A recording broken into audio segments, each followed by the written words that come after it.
first mountains I ever climbed was McKinley. And some guys are like, you're starting off with McKinley? That's kind of a little much. The Baja 1000, as far as off-road races go, is at the top of the list. Being out there on your own, you get off the bike, you brake or whatever, and you're 60, 80 miles away from any civilization. You can't just raise your hand and go, hey, I'm done.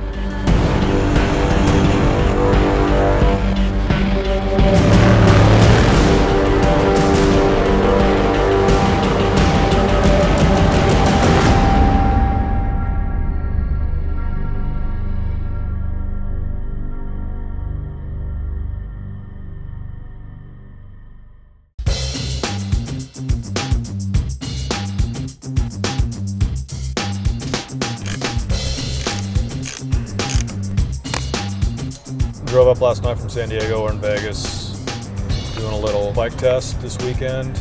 We're also going to be testing our lights out. Getting that motor in is so tricky. Kind of have to go through one system at a time. Like you're going through putting the carburetor on and you have to make sure everything's hooked up, all the throttle linkage and all the vent tubes. You have to stay focused. You know, you can't really bounce, like hook the throttle linkage up and go, I'm going to put the rear fender on now. Yeah. Is that a wrinkle? I'm just kidding. He's gonna start swinging. 40 is our class, Vet 40 Pro, and then they do a draw when you register early. The 9 is the starting position. We'll take it out today, you know, ride it, test it tonight, and then Ryan will take it back to his house and take it apart and go through everything so we can break it in and whatnot. So, you know what we need to go buy? It's a switch, because I didn't bring the switches.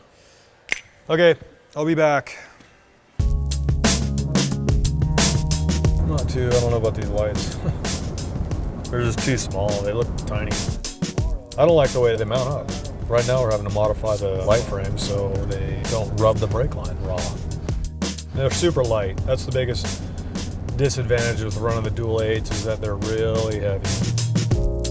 This is my first time racing the 1000, so I've been out in the desert by myself at night riding, and it's cool because you're relying on yourself, your own skills, and like you said, a little bit of luck there. You're not just doing laps on a motocross track where there's an ambulance sitting right there with paramedics standing by. The biggest thing is you just gotta keep it together mentally and not ride over your head. Because if you ride over your head and get off the bike into a ditch, you know, nobody's gonna find you.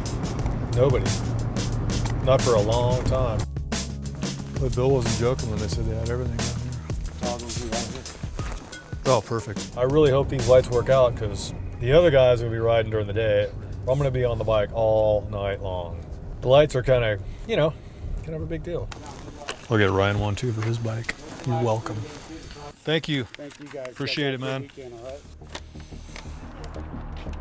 We've got all the other riders coming over, talk about everybody's section. After that, we're going to load up and take a couple bikes out, start to break the bike in, and let everybody get a chance to ride it. Todd Abertowski's our first rider. He's going to start and go mile 200 about San Felipe. And then Steve Fuller get on and take the bike down to Bay of LA. Then we've got Chuck that's going to get on and take it to 600. Steve will go all the way to Laredo. Then I'm going to get on in Laredo, take it about 120 miles. And then Steve will get back on and take the bike another 100. And then I'll get on and take it to the finish. Basically, I'm going to be racing Bill to the next change-out point, which is right here off Highway 22. Constitucion, that's a big area. These guys like to party. They come from this town here. They go out to the race course at night. This distance from the race course out to that highway is like 4 miles. So they're right there, you know. So they're like coming out of the woodwork. They start bonfires. The later it gets, the drunker they get, the crazier they get. A lot of times they'll throw things at you. Once we leave Laredo, that's where the fun begins. There's a lot of stuff that's going to go into play here. It's going to be late, dark. You know, the fog could roll in down here. It's going to be a challenge. I'll tell you right now, if there's any kind of a really truly a life-threatening injury down there, you know, I mean, your chances of making it are low. That's what's cool about it, you know. Logistically, it's pretty much a nightmare.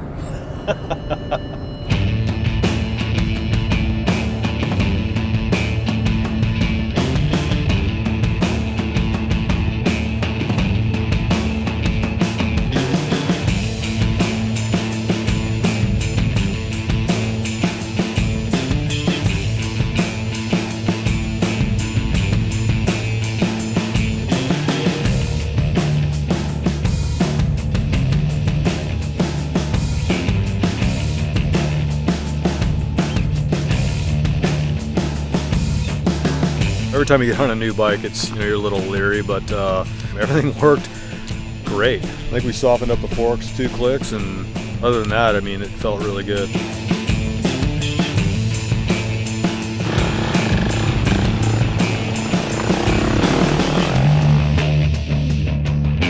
The lights, I was a little leery about, I gotta lie, but for the most part, I'm very happy with them.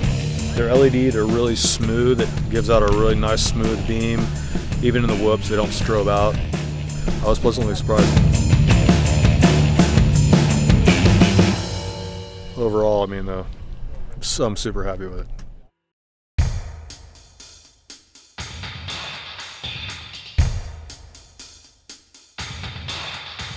We're at pit 11, this is where I'm getting on the bike. It's a little high anxiety, but I mean, I've been sitting around waiting for the thing, now I'm ready to get on the bike.